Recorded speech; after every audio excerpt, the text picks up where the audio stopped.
to do the sync clap. Hi, and welcome to episode 1 of my 100 OCs project.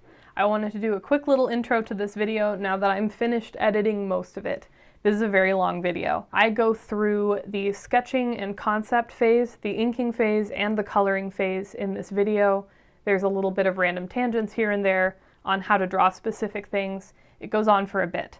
I want to keep it that way just to see how people like it, because I've also recorded the second video and it's going to be a lot shorter. So between these first two videos, I will see what resonates more with people, what parts of the process people find more interesting. If I get any attention on these videos at the early stages of the project, I will use it to gauge how content will go going forward. But with that out of the way, this video is about making one character based on one song from my Spotify Wrapped for 2025. So I will let my past self go through with that intro now, without further ado. Okay, here's the first OC. I'm going to start with song 100 on my Spotify Wrapped. And that is Almost Sweet Music by Hozier. It's off his 2017 album, Wasteland Baby, very good album. And this song lyrically is a collection of callbacks to older classic songs, like 40s, 50s, big band, crooner type stuff, like Night and Day, which you probably have heard Frank Sinatra's version, even if you're not aware of it. So the song has a lot of references to older things in it, and it also is content-wise about being in a new relationship with someone and everything reminding you kind of a previous relationship maybe you have some scars from, or it was rough and you're not sure how to bring it up and you don't want to ruin the current thing that you're in because you're too nostalgic about the past. It's a really cool song, and it's cool that it lyrically calls back to past songs that have been really influential. Most of them are love songs. So, that out of the way, I was thinking some kind of a chimera, since the song has a bunch of references to other music in it. This creature could be a reference to a bunch of other creatures. So maybe some kind of a griffin. Then I was thinking that we could go with an old school sort of a feeling, so like mythical creatures, definitely more of like a traditional chimera. And then I was thinking about memory. Some of the most intelligent creatures in terms of memory are ravens. And then Night and Day, which is like my favorite song that he references, I was thinking like some dark and light contrast. So possibly when I was doing a bunch of brainstorming, I landed on a raven panther mix, but maybe it could be like a raven snow leopard or something different like that, so that we've got dark and light. And you can see I kind of sketched in this sun on the wings. So with that in mind, I guess we can kind of, yeah, that looks good. So number 100. All right, so if we're going to do a Raven Panther mix, I was not super smart because I don't have any devices that I can double check like references for images of how a raven looks. I really highly suggest you just use reference images while you're drawing instead of trying to do it from memory. But I have drawn a few ravens recently. So one thing I like about them is they've got this tuft of feathers that kind of goes out over the beak.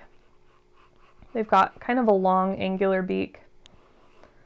I'll just do a circle for the head for now, and we'll come back for some references on that. I'll give it kind of a mane, because many ravens have sort of a mane of feathers. That's one of the ways you can differentiate them from a crow.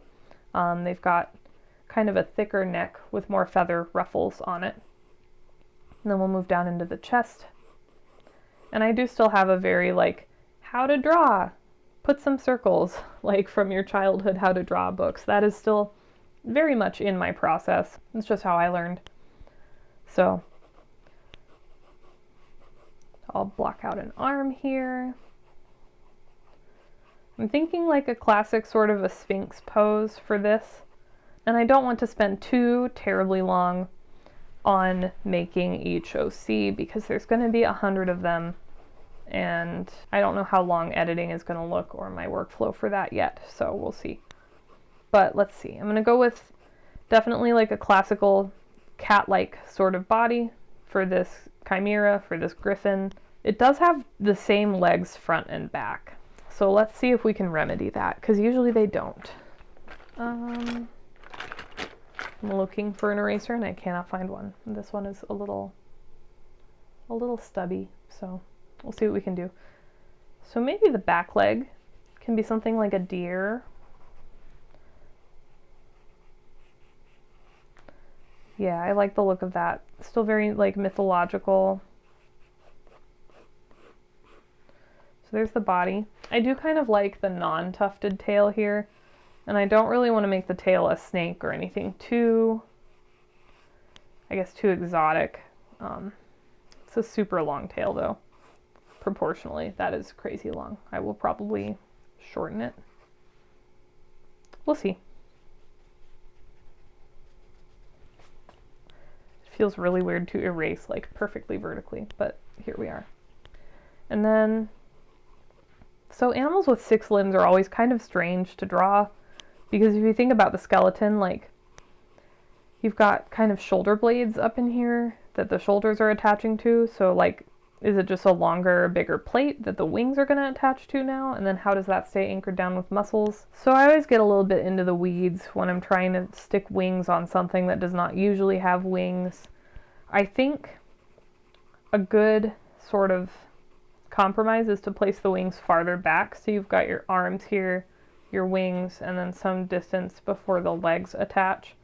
That's kind of how I work around it, because then there's just a little more believability that something in the skeleton can accommodate for those wings. And a wing shape is going to have, much like an arm, it's going to have like a forearm, or I guess that's not a forearm, huh? It's going to have like a shoulder here, down to an elbow here, and then here's the forearm. And then that's kind of where a lot of creatures will have one sort of finger that goes out to the tip of the wing. Pterodactyls had like the 2 other fingers protrude there.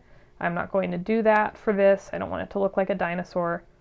And then in creatures like bats, the other fingers create sort of spines for the wing to attach to.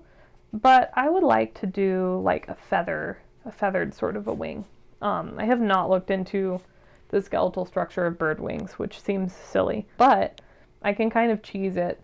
I know they often will have like this triangular portion here that gets folded up under when their wings are folded, and then it just kind of has like a straight portion going out to it and another triangular portion on the end. That's probably not right, actually. Let's just see. Because here I didn't overthink it. I mean, look at that. That looks fine.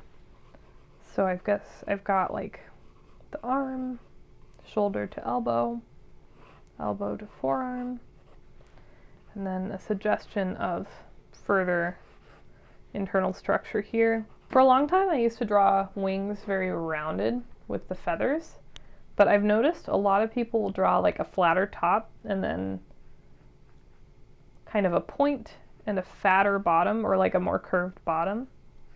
I really like the way that that looks a lot better, and I kind of, you know, I made these look extra childish to prove a point, but I'm going to try to have that really pretty flatter top, rounder bottom type feather. And then of course birds will have these layers kind of like very fine small feathers, and then it starts to get a little bigger, and then you've got the really big ones that hit the leading edge of the wing. The trailing edge, oh my gosh. I went to engineering school, just so you know. That is a true fact about me. And look at me now, I'm on YouTube. If it worked for Markiplier. So I've got these wings. And this sketch is really messy. Many of my sketches tend to be very messy, overcomplicated. I don't like to erase as a general rule. I do definitely abuse the undo button on digital art programs, but when I'm drawing traditionally, I often will try to keep the strokes that I've placed and then work with them or hide them if I don't like them. And part of that's laziness, and part of that is just, I've heard people say like, oh, like don't erase, like use what you do. It'll make you be more intentional about how you place your marks. Another thing is I love to draw in ballpoint pen, and erasing is not an option there. So, you know, we are a product of our habits. I'll give it a little eye. I draw most eyes in like the same way. The beak seems kind of cartoonishly big, but I almost like it. This is cute. I like it a lot. I'm also going to make the wing connect further back here on the body. That's another thing. A wing doesn't like end up at the same point where it began. For the most part, it'll attach to the skin of the body further down, especially on a bat wing, but also on bird wings. So it looks a little different from the sketch, but that's okay. And then for the night and day thing, if we even want to keep that, a lot of that will come in at the coloring phase. But there's a type of bird called a sun bittern, and here's kind of the wingspan of the bird. Here's kind of like the body. The head is almost like a duck. The tail, it's not the best, but you get the idea. And it's got like 2 red circles on its wings, and then it's got kind of some yellow accents around them. It's really beautiful. I'll put a picture up of the bird so that you don't have to just go by my little sketch here, but it's very pretty. It's a water bird, and when it spreads its wings out, you can see kind of these 2 suns on its wings. So I'd love to take some inspiration from that bird and put it in here. And then I like just this little crescent moon on like the leg. I think that's cute. I like the way that that follows the curve of the leg right now while it's sitting, and even while it's like standing up. It'll be cool to have a crescent on the leg. And then we've got the deer hoof. I don't know if I want it to be cloven or not yet. We'll see. I do tend to prefer cloven hooves over solid hooves. They're just more fun to draw and to look at. All right, here's a sketch for the first OC, number 100, Almost Sweet Music. I'm not going to name these. I think whoever ends up getting this one in raffle will probably have a fun time creating a name for it, but I can also make a name if you get something in raffle and you really don't want to. I just also really don't want to. So that's number 1. 4 hours later. So I'm back a little later with another pass at this for inking. I have some live drawings of birds that I hope to reference to make the wings look a little less bad. But yeah, so I'm just going to go in, and I looked at pictures of ravens. I neglected the way that the throat kind of connects to the beak. That's part of why they have like the bigger front mane almost, because they have extra feathers around their necks. It's even more prominent that way. So just kind of correcting that. I decided I'm going to go in with inks on this one just for my first pass, and then do some colored pencil, and then I will scan this in, and that will kind of be it for the reference sheet for this. I've already filmed the next character, and that one's going to be kind of a rougher process, I can just tell, because the next one is a human, and I don't draw humanoids that frequently. Usually it's animals because they're just easier for me. I find them more accessible. I think in a lot of ways there's less pressure to portray the subject as accurately as possible with an animal. Not that animals aren't worth dignifying, but I think a person will be really insulted if you don't draw them well, and an animal has almost no meaningful metric for looking at art of itself. So, you know, it's just all the attached pressure of wanting to do something right by someone that has an opinion about art versus an animal that doesn't really care how it's portrayed because it's got more important stuff to worry about. So, it's kind of my one-trick pony thing that I do, but I like to do thicker outlines and then finer pens for the details on the inside. So I am going to go ahead and make thick, blocky outlines on this. I'll probably come back in with a thicker pen.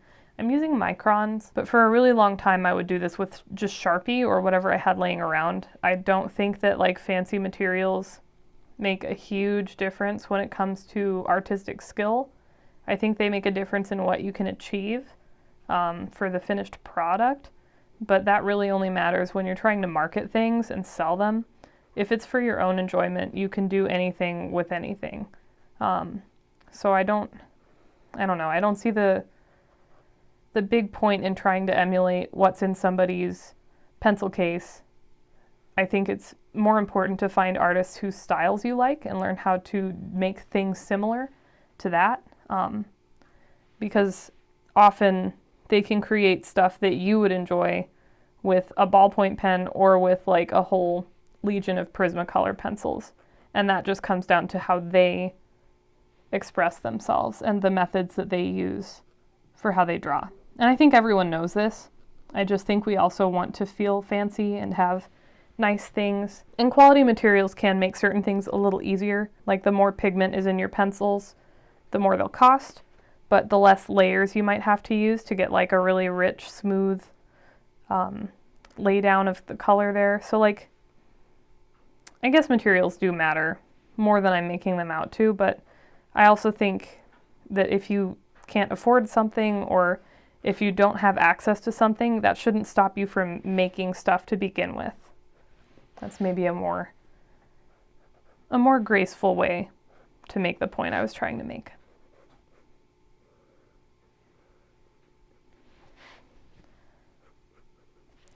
I also looked at pictures of sunbitterns, and I have to correct kind of the fantastical description I was giving earlier. They're still very beautiful, like very fantastical looking birds, but they're not quite, I guess, as literal as the name would imply. But this can be literal because it's a mythical creature, and you can do kind of whatever you want with those.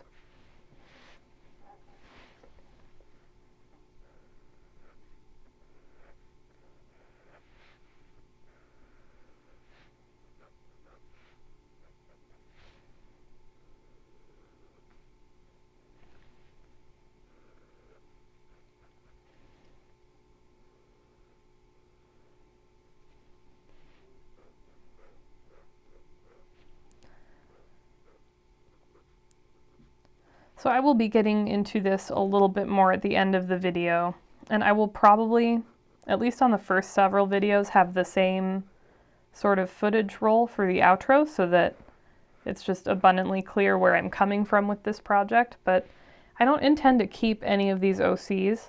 What I would like to do is raffle them off for charity at the end of the project, so once I've got all 100 created, I'd like to find a way to make kind of a concrete difference with these guys and also give them to people who really want them, because I'll talk a little bit about like what is an OC, what is OC culture at the end of the video, but to spoil it, it stands for original character. It's very like simple.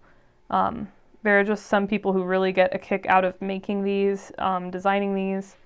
A lot of artists will use these as practice for like good visual language and developing visual styles, and then they will sell them to collectors. I've seen some like designer OCs fetch a pretty high price, so they definitely can be like lucrative if you hit the right niche and if you have an audience. I won't lie, being on YouTube helps with that, I think.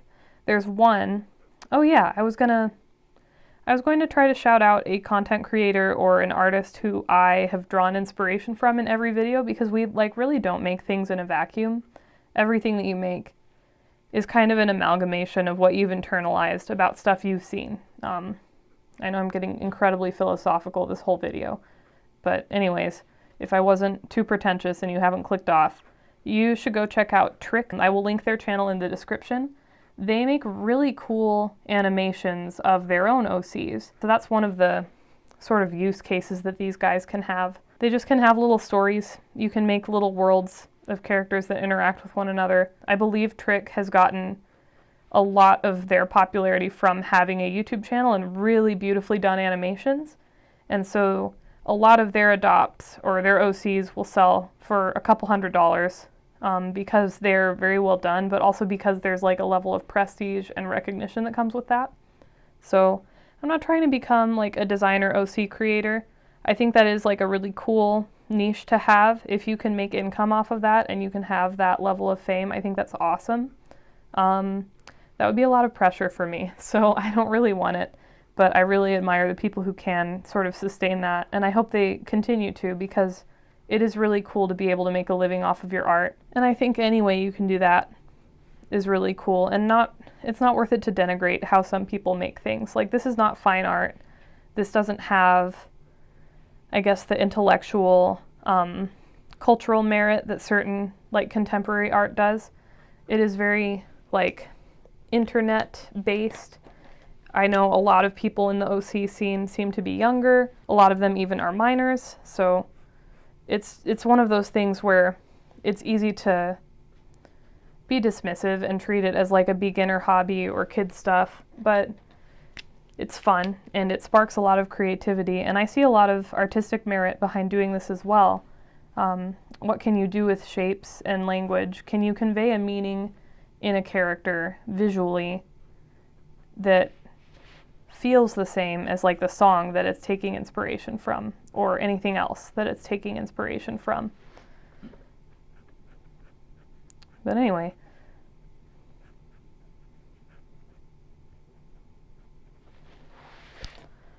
so you can see I'm just kind of thickening these lines. I gotta get a little more in camera.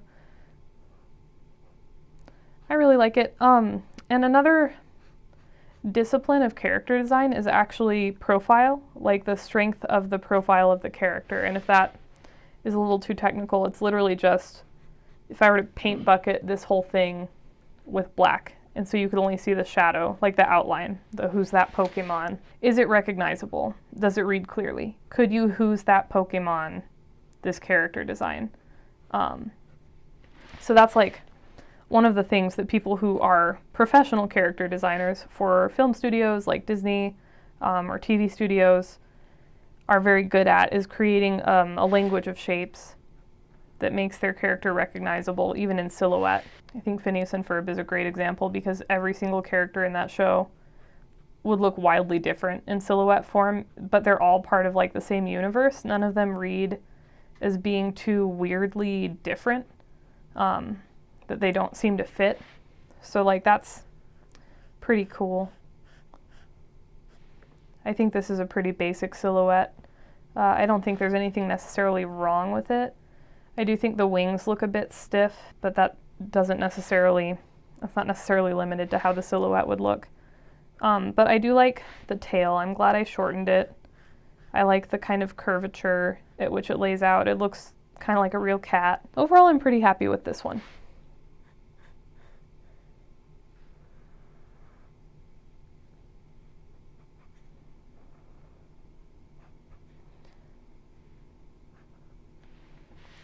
All right, thicker outline.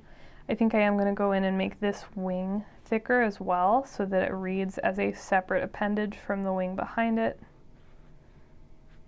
Some of these lines are wobbly, definitely not perfect, but I think that's also maybe the charm behind traditional art. Like if I was making this digitally, which I think I will render a lot of them ultimately in digital art, I use Procreate primarily on an iPad.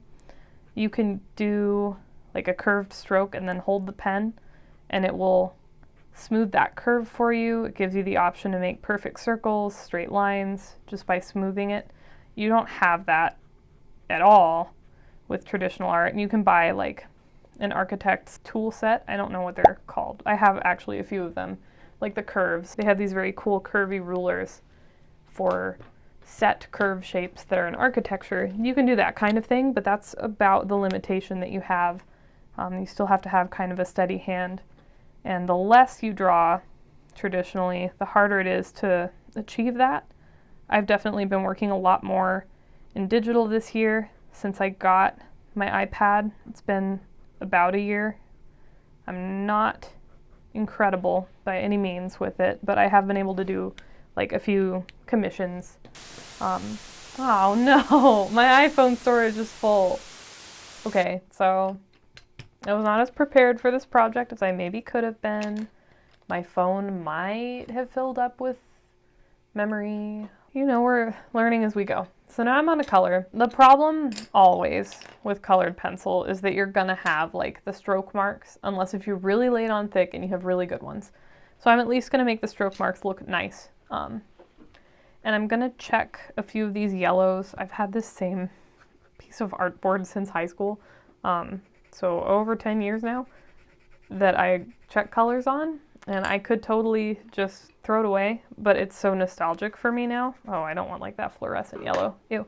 That I just like, I'll probably frame it when it's full. I don't want this orange. So for that night and day theme, which in between recordings, I also remembered that U2, like the famous band U2, has like a really manic cover of Night and Day. I don't recommend that you listen to it, but I wanted you to know. I'm gonna do kind of like a yellow and blue, moons and stars, wizard imagery, like that kind of a vibe. So I'm just selecting some blues and some yellows that I like. And then of course, because there is a raven in this griffin, there will be just black. I generally try not to use like a pure black in art.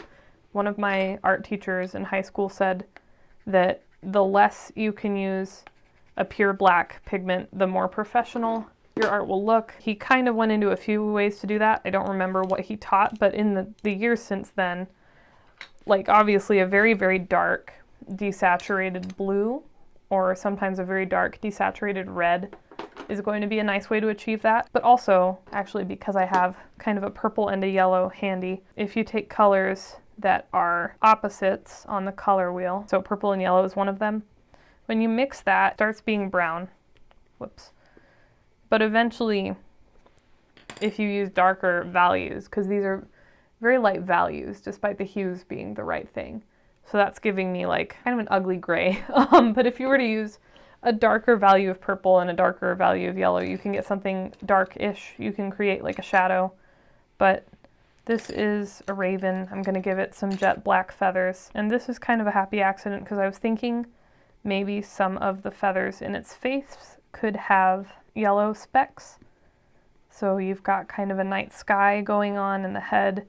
I know that encroaches a little bit on the visual language of something like a starling, but I think that could be pretty cool. So I'm just going in with strokes of yellow, and I'm gonna make these pencil strokes look textured, because if you can't get away from putting the texture of the pencil stroke on the page, you can at least make it mean something visually. So I'm doing kind of this rounded shingles kind of a pattern to kind of denote little fluffy feathers. I really love the facial feathers of birds because they're so fine and small. It almost approaches fur territory. Such tiny little structures. It's really interesting to look at. They look very soft. I have never like touched a bird's face. I think most people on Earth have not, unless if you're some kind of an exotic veterinarian. So I cannot confirm. No, you know what? Actually, anybody who owns like a parrot or a parakeet, like a very social bird, they probably have pet their birds on the head. I had some zebra finches when I was very young, but those are not overly social with people, and so they just mostly stayed in their cage and made really adorable noises. I named them after the penguins of Madagascar, but we only had 3 of them, so I left Private out because he was my least favorite one. I had Skipper and Rico and Kowalski. But then ironically, I would end up forgetting Kowalski's name because it was just a difficult word for like a 10-year-old. I don't know. Divorced from any actual military context. It's just a weird word. I think it has military context. I actually have no idea. So this black colored pencil I grabbed is not a Prismacolor one. It is Liquimark, and you can tell because it's so waxy on the page here. I think it works okay because we've got the really dark black outlines, so I wouldn't want them to obscure the line work that I did, but I also probably could have dug around a little more in the pencil box to find a nicer brand, I guess. I'll try to get sort of a darker black. Yeah, you can kind of, if you really push it, there you go. I'm going to try not to block the light. I've not done an incredible job at checking the camera during this first recording. This is all very experimental until I get a good workflow figured out, but hopefully it's still been enjoyable to watch and visible to watch. I'm going to go in with some blue, and you can see right away how that kind of deepens the black if I'm just taking my very darkest blue. That looks nice. I'm not unhappy with that. I think I'm going to quit narrating for a bit and really just zone in on this coloring.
All right, so there are definitely a few more things I want to add in. I want kind of an ombre where it starts out kind of dark and then it gets into the blue like the night sky, and then it gets dark again at the tail. While I was coloring this, I listened to the song and I was like, well, I guess it kind of looks like it was inspired by the song.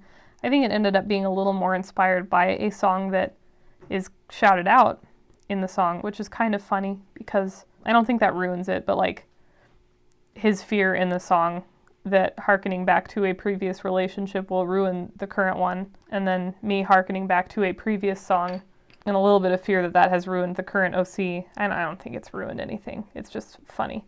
And another thing I thought is that visually this looks a whole lot like The Starry Night, and I don't think that's a bad thing, because being inspired by a song that calls back to other well-known standards of the medium it's in, it's kind of cool that the OC inspired by that song calls back to well-known visual standards of the medium this is in. And I think I did definitely add enough of my own touches to this and enough of my own creativity that I'm pretty proud of how it came out. I do find that I pulled from a lot of concepts that were all over the place. I think if the song itself wasn't so explicitly like that, I would want to take a second pass at this, but I think it's fitting, and I'm pretty happy with how it came out. So all I really have to do now is scan it in, make a page for it on Toy House. I don't know if that will be done by the time this video's out. It might be a lot to link those in the description, but I mentioned Trick earlier. As an artist, you should definitely check out. I will link their YouTube channel in the description. And I will probably link my Toy House account, which is where all of these guys are going to get stored, and we'll see what else makes it in there. But until next time, this has been the very first OC in the 100 OCs project, creating something for every song on my Spotify Wrapped of 2025. Thanks for watching.